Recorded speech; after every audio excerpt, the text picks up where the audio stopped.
Hey, I am সুস্নিগ্ধা। সুশান চ্যানেলে তোমাদের সকলকে ওয়েলকাম।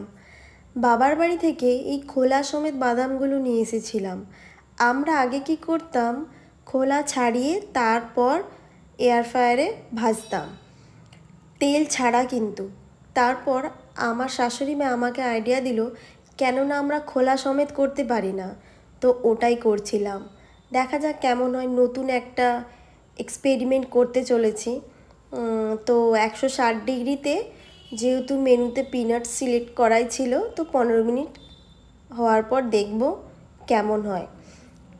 আগে বাদামগুলো খোলা ছাড়ানো যাচ্ছিল না, এরপর খুব সুন্দরভাবে খোলা ছাড়ানো যাবে। আর এইগুলো একদম তেল ছাড়া, যেহেতু সবাই হেলথ কনসাস, তো ভালোই হবে তেল ছাড়া এইভাবে বাদাম খাওয়াটা।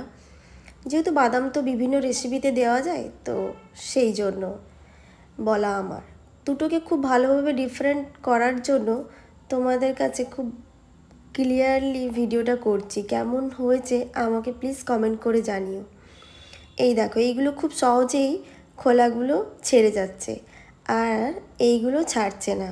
তো আমি তো ছাড়াতে ছাড়াতে কয়েকটা খেয়েই নিয়েছিলাম। তো আমার ভিডিওটা ভালো লাগলে আমার চ্যানেলটাকে সাবস্ক্রাইব করো। Thank you.